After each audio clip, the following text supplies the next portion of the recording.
Bueno, egunon, Andres, egunon. Trenean sartu geha ja, geltokian sartu geha, eta badoa trena. Ez dakit Donostitikan Bilbora joateko aukera daukagu, eta elkarrekin, nahi politia iruditzen zait, ea kafek zer egiten duen, eta nola ari zaten pixka bat aztertzea, eta zuekin baita ere konpartitzea. Yo recuerdo analizando un poco la historia de CAF, ¿no? CAF empezó construyendo vagones y en este momento en cualquier ciudad que vayamos nos podemos encontrar un tranvía, un metro, un tren de CAF en cualquier lugar, también aquí en Euskadi, pero bueno, igual es porque ya tengo un poco va degenerando mi mente y cada vez que veo un tren miro a ver si es de CAF o no es y cómo funciona, ¿no? Entonces, sí me gustaría que me contaras un poco cuál fue o por qué ha sido este salto que lo ha provocado, cuál fue esa reflexión, ¿no? De construir vagones a de repente estar presentes en todo el mundo con todo tipo de trenes. Bueno, si me permites, consejera, primero un minuto por esa de la historia, porque efectivamente hoy estamos hablando de la puesta en marcha próximamente de una infraestructura de alta velocidad. Y nosotros siempre contamos que el origen de CAF, que se remonta a finales del 19, porque antes de aparecer con el nombre de CAF en 1917 ya era la fábrica de vagones de Beasain y la maquinista guipuzcoana haciendo material ferroviario, y eso fue como consecuencia de la infraestructura, de la entonces línea normal, línea ferroviaria, que pasaba por justo donde estaban los terrenos de unas antiguas ferrerías que existían en aquel momento y que entraron en crisis como consecuencia de la aparición de los Altos Hornos. Por tanto, primero, las nuevas infraestructuras, a veces, además del beneficio que generan por el propio servicio, son capaces de generar un entorno a su alrededor. Y ojalá, inshallah, como dirían los árabes, que esta nueva infraestructura sirva también como germen y como fermento de nuevas iniciativas empresariales que duren, porque la nuestra dura tal.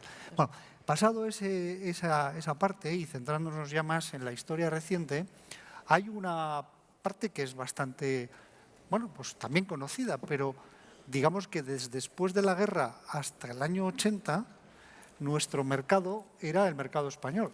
Es decir, yo recuerdo cuando antes hablabas algo de la edad de los en paralelo y todo esto, pues yo recuerdo también, pues un poco antes todavía, en los años que yo entré, pues Renfe era el 80% de nuestra actividad, el 80%, y el otro 15% era el Metro Madrid.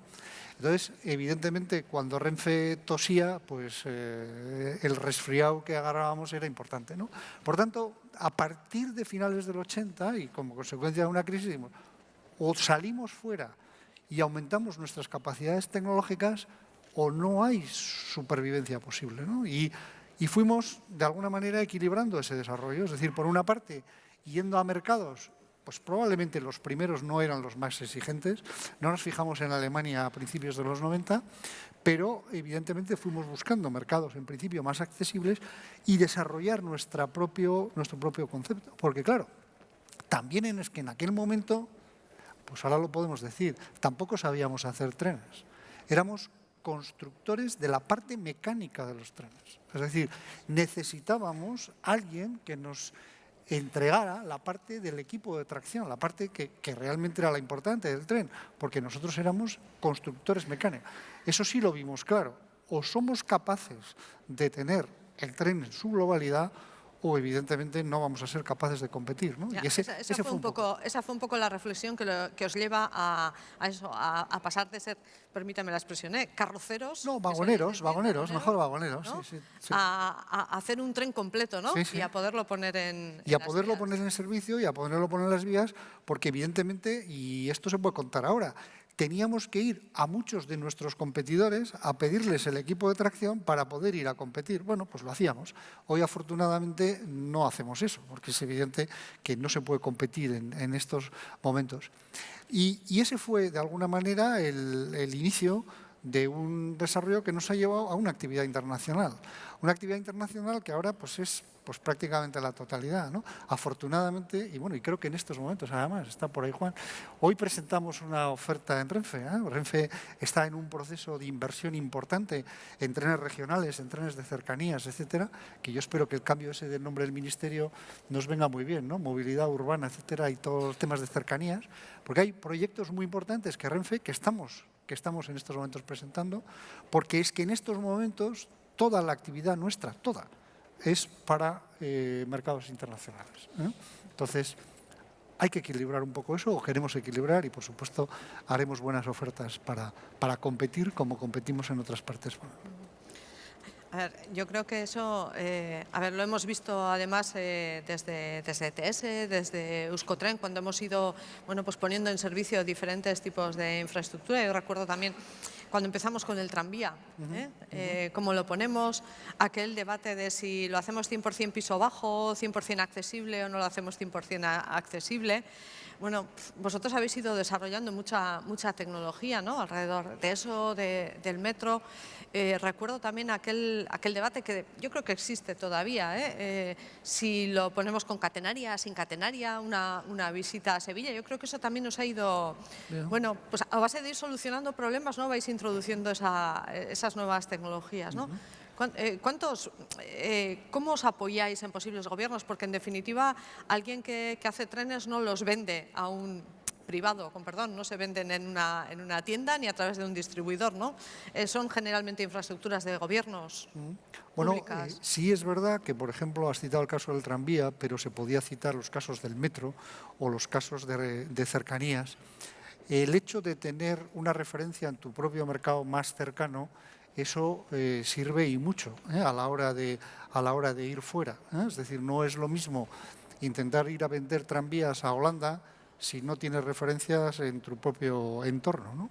Entonces, efectivamente, el tranvía fue para nosotros una cierta novedad y, evidentemente, pues una novedad que hubo que solventar problemas técnicos. En aquel momento, al principio, no recomendábamos el 100% piso bajo porque tenía algunas dificultades técnicas y porque no queríamos que la primera experiencia, y creo que las dos partes, fuera de demasiado riesgo.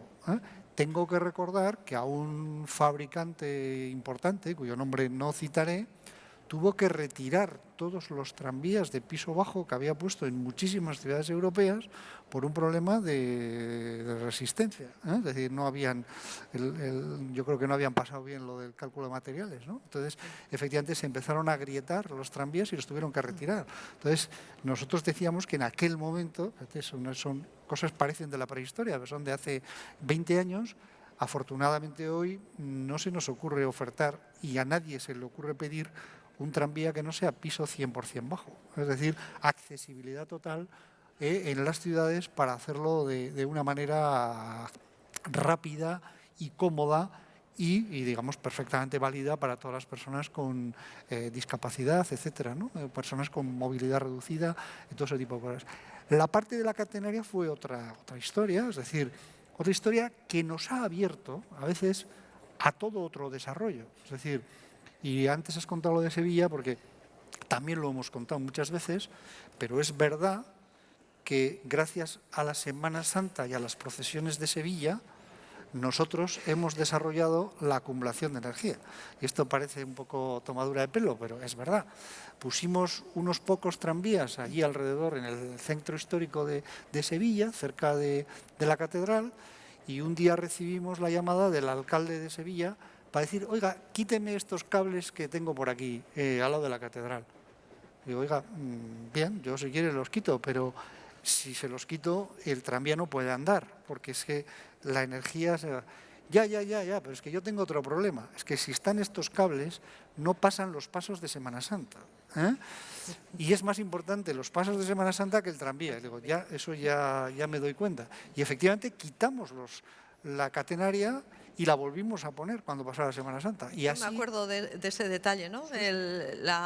Perdón Sí. por la expresión, la juerga aquella de tener que quitar, ¿Perdón? la juerga Sí, de sí, tener sí. que quitar toda la catenaria y después Sí. tenerla que volver a Y poner. luego lo dijimos, bueno, ya está, y lo dejamos, y al año siguiente volvió a llamar el alcalde. Y claro, ya al siguiente dijimos, oye, esto no puede ser, que todos los años tengamos que estar quitando la catenaria. Oye, pues habrá que inventar algo.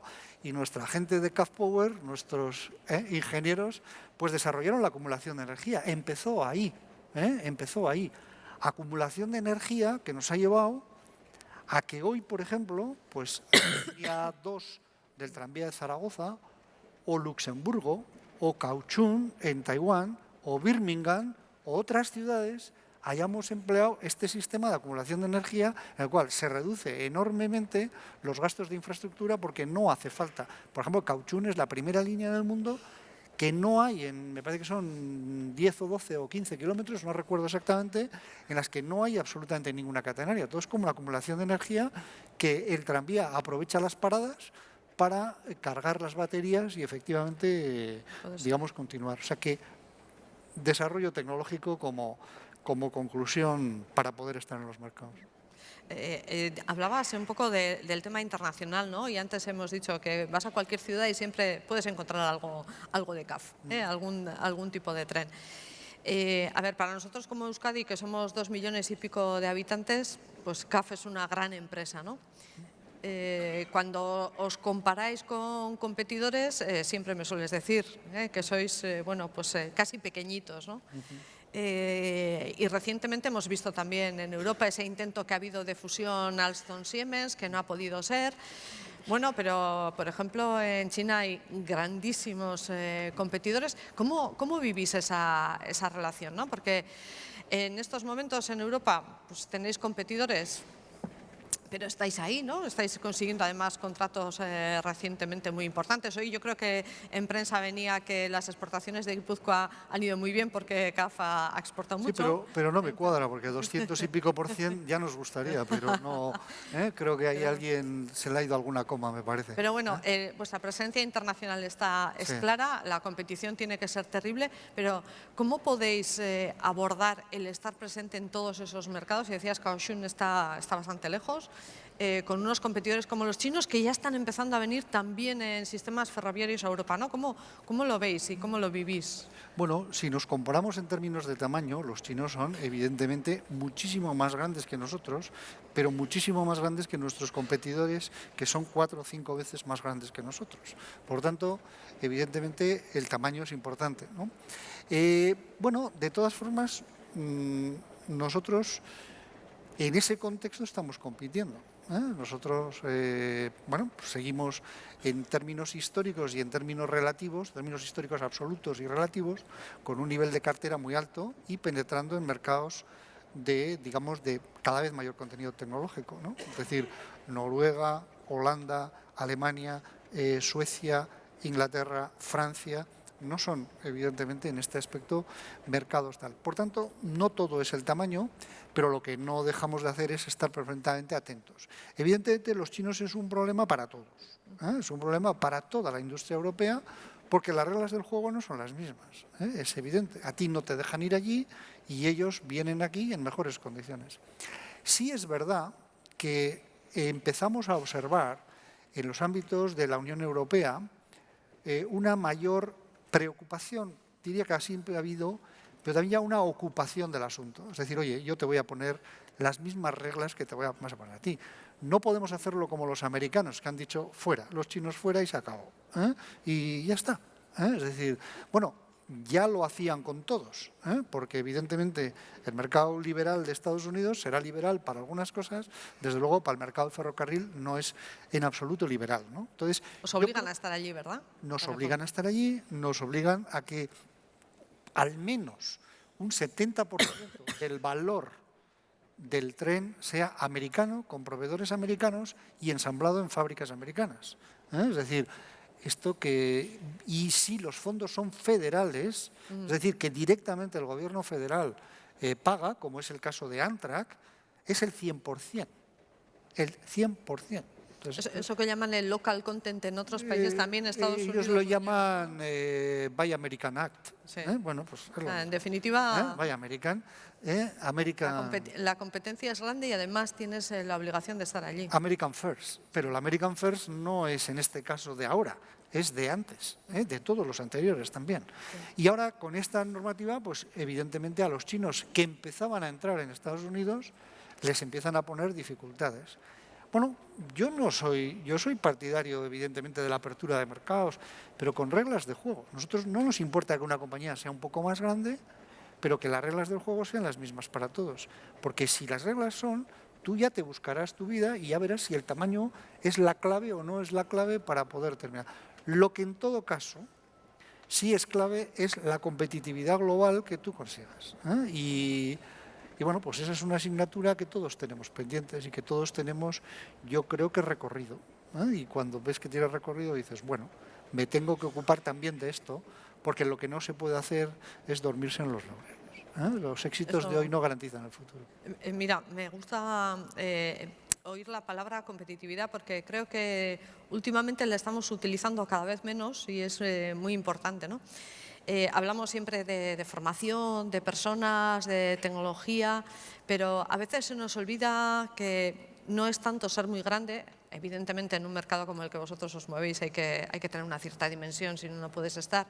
Pero si eres competitivo, si realmente haces las cosas bien y puedes responder de una manera un poco más flexible, quizá, pues igual tienes una ventaja competitiva que no te la da solo la dimensión, ¿no? Sí, sí. Y, No, eso es así. y es un elemento que yo creo que tenemos que volver a recuperar y volver a hablar, porque a veces, no sé, igual vamos, o tengo la sensación yo quizá, de que vamos casi por modas, ya vamos hablando de digitalización, que ya me gustaría también que me comentaras un poco de digitalización, de eso de adquisición de tecnología, que vosotros está claro que lo estáis haciendo, de coger a las mejores personas, de tener ese talento, y se nos olvida el para qué, ¿no? Y el para qué es esa competitividad y es estar presente en el mundo.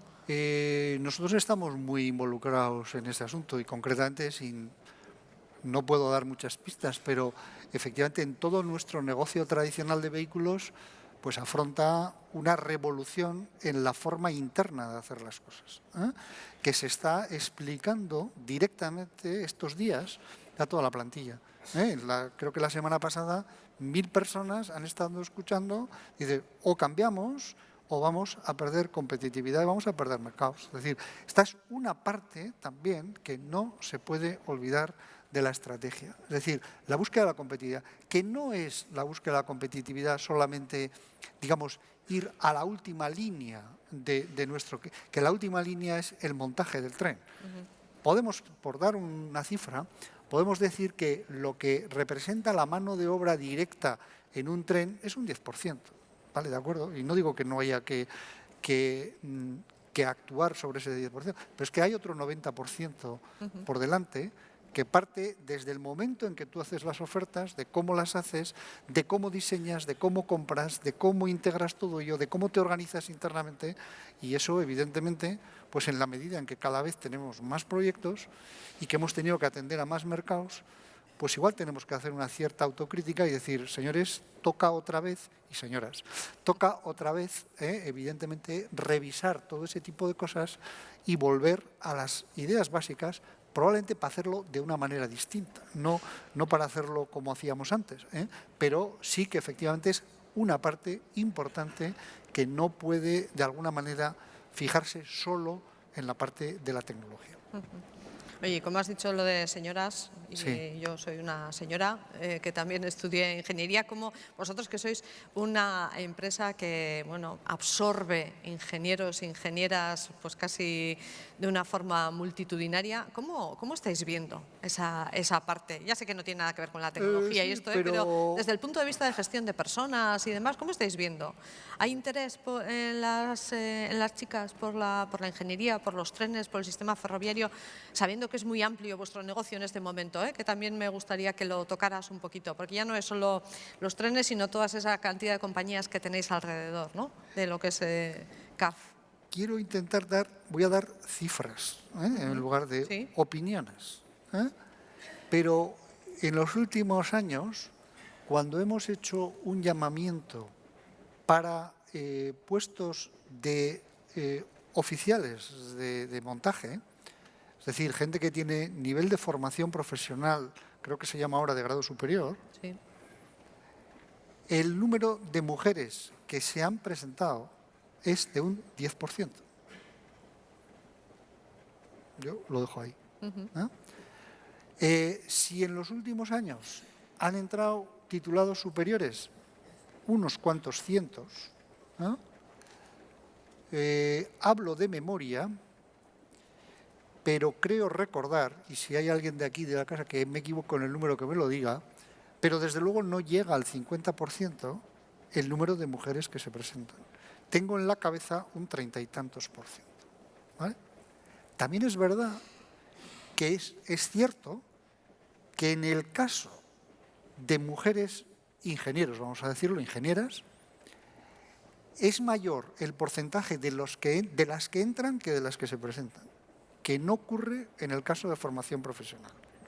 Es decir, pongamos ejemplo, si se presentan un 10, igual entran un 8. En el otro, si se presentan un 35, igual entran un 40. Es decir, el nivel de las que se presentan alto, pero no se presentan todavía a día de hoy el 50%, con lo cual tenemos evidentemente un camino enorme que recorrer, un camino enorme, porque es evidente que si esto ocurre hoy, pues hace 20 años era todavía más complicado. Por tanto, yo animo, y hemos hecho incluso campañas con la Escuela Profesional del Goierri, sindicatos y empresa juntos, cosa que desgraciadamente no es muy habitual, Bueno, pero está bien que haya iniciativas. lo hicimos hace 15 años y los éxitos son, hoy se presentan el 10% de mujeres a los puestos de formación profesional, grado superior. Y parece mentira, porque en este momento que, como decías, se ha transformado mucho. En este momento tenéis la parte de Power, Sí. la parte de señalización, Sí. ingeniería, bueno, todo lo que ha sido CAF habitualmente. Es decir, tenéis muchos negocios de diferentes características, pero muy, muy técnicos y muy poca mano de obra, quizá, ¿no? Sí. Mano de obra... vamos a decir que no es una siderurgia. Sí, a eso sí, me sí. quiero referir. Hay mano de obra, pero más tecnificada. Sí, sí. Y quizá es una oportunidad estupenda, ¿no? Para también, bueno, todo tipo de Pues de ánimo. personas. Yo Sí. ánimo. ¿Cómo ves eso? Precisamente el tener diferentes tipos de empresas ahí. Lo que estamos viendo con la digitalización es que quizá en Euskadi, como somos muy, muy manufactureros, muy de producto, ¿no? En vuestro caso, el tren. Quizá nos enfocamos mucho, yo lo que estoy viendo es un poco enfocarnos mucho en el proceso productivo, en cómo mejorar en eficiencias y demás. Y se nos olvida un poquito quizá la parte que va sobre la capa de la producción, que es la parte software, ¿no? Toda la gestión de esos datos, y también estamos trabajando con Euskotren para poder hacer un tren inteligente, hacer ese mantenimiento predictivo y demás. Y a veces no tienes la sensación, o es solo sensación mía, de que no le damos demasiada importancia a esa parte y nos quedamos más en el proceso productivo por nuestra generación. Igual en vuestra empresa es distinta, ¿eh?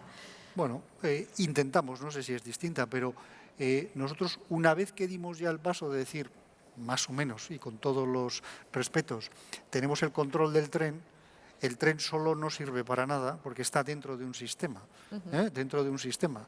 Hemos hablado hoy de primero hay que hacer la estructura, luego toda la parte de infraestructura, etcétera. Y nosotros lo que sí hemos visto es que el grado de interacción con la infraestructura es cada vez más necesario. De ahí viene, efectivamente, algunas de las actividades que hemos hecho, por ejemplo, todo el control de la señalización. Es evidente que, por ejemplo, los metros del futuro serán automáticos.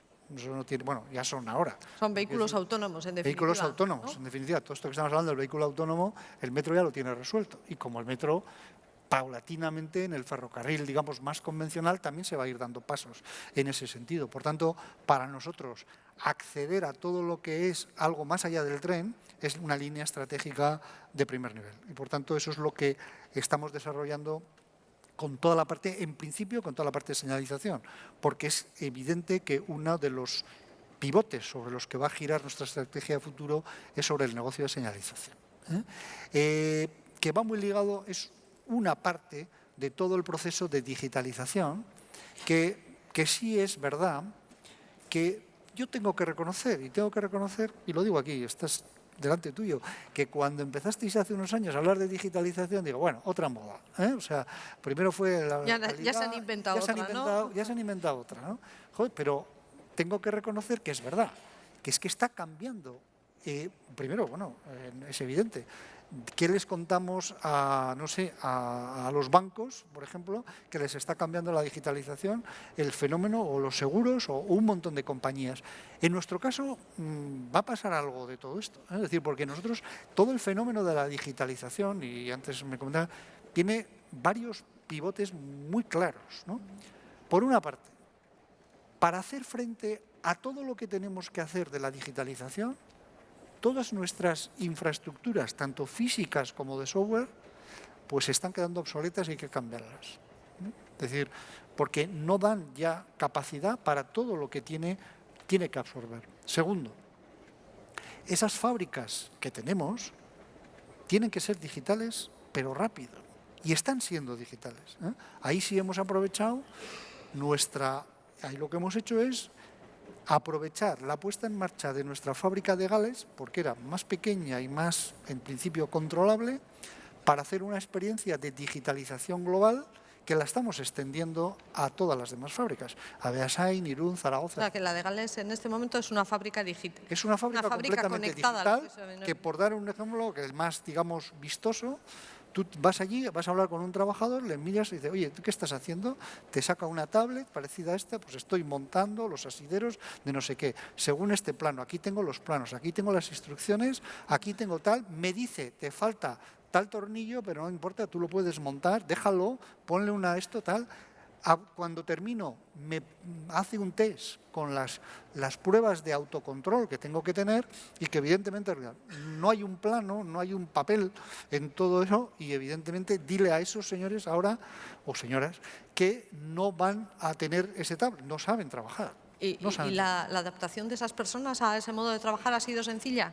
Ha sido, yo, en lo que me cuentan y en lo que yo he visto, porque yo fui allí, hice pruebas y le pregunté, bueno, ahora cuéntame, la gente está encantada. Y lo que estamos viendo en nuestras fábricas de aquí es que, evidentemente, también es verdad que tenemos una media de edad que está habituada a este tipo de cosas, ¿eh? Probablemente en épocas antiguas en las que la media de edad de la gente de los talleres era alta, pues era mucho más complicado. Hoy, que la media de edad es una media de gente habituada a usar tablets, ahora no quieren ya ir luego a una estantería o a una carpeta a buscar un plano y a mirar en un plano. Bueno, eso es una parte, digamos, anecdótica de todo un proceso de digitalización de talleres que está en marcha. Y la tercera es el propio tren digital, que es lo que comentabas, que estamos haciendo un experimento con Euskotren. Nosotros, al final, hemos desarrollado una plataforma que la hemos comercializado con el nombre de LeadMind, que es una especie de inteligencia del tren. Es decir, en este momento los trenes de Euskotren, por ejemplo, y otros muchos, porque ya me parece que está introducido en 12 proyectos, tú llevas en el coche Euskotren y cuando el tren va circulando, pues no sé, de Deva a Zumaya, va enviando, evidentemente, por 4G o por la conexión que haya, una serie de datos al ordenador central. Cuando llega, pues no sé, a la estación final, pues no sé, a Mara, automáticamente descarga completamente toda una serie de datos que te permiten, en primer lugar, hacer una revisión de todo el mantenimiento predictivo. Es decir, oiga, esta pieza está ya al límite de no sé qué, mensaje directo al taller, en cuanto llegue cambie usted esta pieza.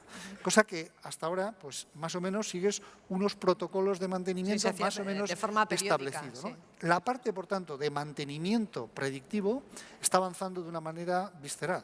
Y claro, y te está permitiendo otra cosa. Por ejemplo, suministradores que te entregan un conjunto, pongamos, por ejemplo, el aire acondicionado, y te dicen, esto hay que cambiarlo cada, no sé, 100.000 kilómetros. ¿Ya? Pues no, porque 100.000 kilómetros hace tal, pero determinadas piezas de ese conjunto pues han estado paradas, porque no han estado funcionando. Otras sí, por tanto, tienes que cambiar unas y no tienes que cambiar otras. El nivel de conocimiento que tienes analizando todo eso es tremendo. Entonces, toda esa parte de ayuda al mantenimiento y lo que es también ayuda a la conducción. Claro, esto genera otro tipo de problemas, ¿no? Es decir, tú puedes ver cómo conduce cada uno de los maquinistas, ¿no? Y entonces hay pues que manejan bien, que siguen los protocolos y que por tanto gastan menos energía que otros y diferencias importantes. Es decir, entonces ayuda a la conducción, ayuda a la operación para, evidentemente, racionalizar también los costes de la operación, porque en la medida en que vayamos a procesos de liberalización, pues los costes de la operación pues ya no se puede cargar. Entiendo que te permite ser mucho más eficiente, ¿no? Evidentemente que sí. Y al mismo tiempo, si, como decías, ayuda en la conducción, te permite garantizar una mayor seguridad, quizás, y ayudas a mejorar la conducción, menos energía, ¿no? Al final es un sistema que mejora. Con lo cual ahora vendes trenes y además puedes vender ese tipo de servicios. No vendemos. Otra cosa es cuánto nos pagan por esos servicios. Esa es otra. Todavía eso, o sea, al final, esa es la pregunta. Yo sí, estamos invirtiendo, gastamos en eso, pero no sé si nos pagan mucho.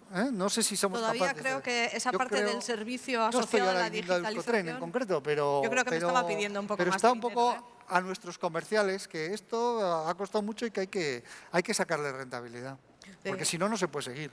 Lo que decías es interesante, ¿no? Porque estamos hablando, cuando hablamos de coches, vehículo autónomo, vehículo conectado, sin embargo aquí el tren va por delante, ¿no? Porque tiene conducción autónoma. No sé si la alta velocidad podrá llegar a ser autónoma. Sí, podría, pero Una bueno. cosa es la normativa de seguridad que entiendo. No, pero al final es casi autónomo, es decir, porque tú lo que tienes es unos sistemas RTMS de una seguridad absoluta que evidentemente, pues claro que se puede hacer. Otra cosa es que de alguna manera pues vayas con un cierto cuidado en ese tipo de cosas. Pero, ¿qué es más complicado? ¿Un metro que está funcionando casi 24 horas al día, parando y avanzando continuamente, o un tren de alta velocidad que va y que para 2 veces en 3 horas? No, la tecnología ahí no es un problema y evidentemente, hombre, es más fácil ver un tren de alta velocidad sin conductor, me parece a mí, que un camión repartiendo cervezas sin conductor por la autopista. Yo preferiría ir en el tren que en el camión. Porque va por los raíles, o ¿no? en el coche al lado del camión. Bueno, pero son tecnologías, quiero decir, que en el tren ya están como muy desarrolladas, ¿no? Sí. Oye, y antes de que lleguemos a la estación final, sí me gustaría que nos contaras un poco, porque eso sí que no lo entiendo yo muy bien. ¿Qué es el cuarto paquete ferroviario famoso? ¿Qué va a significar para vosotros y para nosotros? Bueno, está significando cosas, ¿no? Es decir, el cuarto paquete ferroviario, yo, digamos, igual estoy entre una de estos expertos, pero yo lo suelo decir. Ellos entienden, pero yo no, esto es para mí. Explico a los que no entienden, Eso es. que no sé si yo entiendo también, pero es decir, vamos a hacer de Europa un territorio lo más homogéneo posible en el transporte ferroviario, porque hoy la concepción del ferrocarril sigue siendo estados nacionales del siglo XIX con normativas cada uno de ellos. Para pasar pues, de aquí a Francia, pues evidentemente para empezar tenemos el ancho de vía distinto. Pero es que si tuviéramos el ancho de vía igual, los sistemas de señalización son completamente distintos. Y los sistemas de control, etcétera, son distintos. Y esto hay que ir rompiendo todas esas barreras. Entonces, lo que ha planteado es un pilar político y un pilar técnico. El pilar político lo que te dice es, vamos a ir liberalizando los servicios de alta velocidad, que es lo que, por ejemplo, en este caso concreto, pues ha empezado, evidentemente, España ha empezado con esos procesos que recientemente se han cerrado y que evidentemente se trata de claro. Es decir, ha dicho el ministro, se han gastado 55.000 millones en infraestructuras de alta velocidad, hay que rentabilizar. ¿Cómo se rentabiliza? Pues que vaya cada vez más gente por ahí, es decir, liberalizando ese servicio. Por tanto, esa es una primera parte. La segunda parte es hacer que aumente enormemente el número de pasajeros por ferrocarril en distancias hasta 300 kilómetros. Antes, cuando comentabas que con Euskotren, etcétera, con toda esta línea nos va a permitir ir a Bilbao en 40 minutos, pues hombre, yo no quiero hacerle la competencia, o no le voy a hacer la competencia a PESA, pero PESA tarda 1 hora y cuarto aproximadamente. Y desde luego, desde un punto de vista de contaminación, pues está muy claro. Por tanto, pensemos una cosa, para ir a Pamplona, hoy, si alguien quiere ir por ferrocarril, son 1 hora 43 minutos. Son 90 kilómetros. ¿De acuerdo? La infraestructura está por donde está. A Bilbao ni te cuento, no sé, no he querido ni mirar, pero me parece que 2 horas. Un rato más largo, un poquito más largo. 2 horas. Son 100 sí. kilómetros, 2 horas. Como el doble o así. Son 100 kilómetros, 2 horas. Claro, 40 minutos, 35 o 40 minutos, pues de centro a centro de ciudad, evidentemente. Ese está dentro de los objetivos del cuarto paquete marco. Por tanto, eso está bien. La tercera es mercancías. Yo ahí soy más, no diría escéptico. Yo creo que, evidentemente, soy escéptico. Reconozco que hay que hacerlo. La realidad es que nos cuesta y, evidentemente, yo sí veo que el ferrocarril es muy competitivo en grandes masas a grandes distancias. Es decir, yo tengo una fundición en Alemania y quiero traer piezas a la fábrica de coches de Ford en Valencia y tengo que todos los días lleno un tren, bueno, o los containers que sean y pum, pum, pum, eso está bien. El tema de paquetería, de pequeñas cosas, que es lo que creo que cada vez tenemos más, pues la capacidad de gestión es más complicado, pero hay que intentarlo, porque es evidente, no hay más que ir, ver las infraestructuras. Yo creo que ayer mismo, no sé, ahí vamos a Bilbao, y en la Nacional 1 y aquí en la autopista, es que está todo lleno de camiones. Es que hay que hacer un esfuerzo por sacar. Y la tercera es conectar con puertos.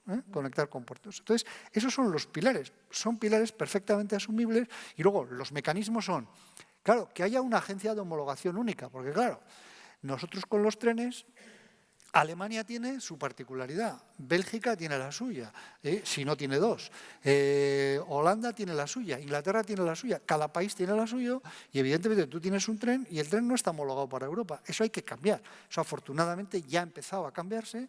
Entonces el cuarto paquete marco va a permitir, y desde luego las empresas constructoras estamos deseando ya que se está implantando, porque evidentemente lo que ha sido estos últimos años, en términos de inversión, de trenes parados, porque no se han podido homologar, ha sido realmente terrible, ¿no? Por tanto, y luego todas unas normas claras entre operadores, administradores de infraestructuras. Porque yo ahí sí quería, igual me salgo del paquete marco, cuidado con todos estos procesos de liberalización, que me parecen muy bien y que yo estoy de acuerdo, pero aprendamos de algunos errores que ha habido, y ha habido. Bueno, no voy a decir dónde, porque donde más avanzados están, porque han cometido errores importantes. Claro, si tú pones un servicio y liberalizas un servicio y tu administrador de infraestructuras es un desastre, te repercute, al final lo que se ve es el tren. Y yo creo que alguno de aquí ya sabe a qué me estoy refiriendo. Es decir, si tu catenaria se cae y no funciona, la gente no va a decir que se ha caído la catenaria. Te ha dicho que el tren no funciona. Entonces, ojo en esa liberalización, cuál es el papel de los administradores ferroviarios y qué papel tienen. Por poner un ejemplo, que yo creo que es el límite de lo que no hay que hacer,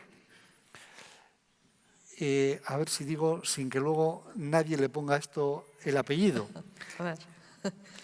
Hay un país en Europa con un cliente que nos compra unos coches de pasajeros, los clásicos coches con locomotora.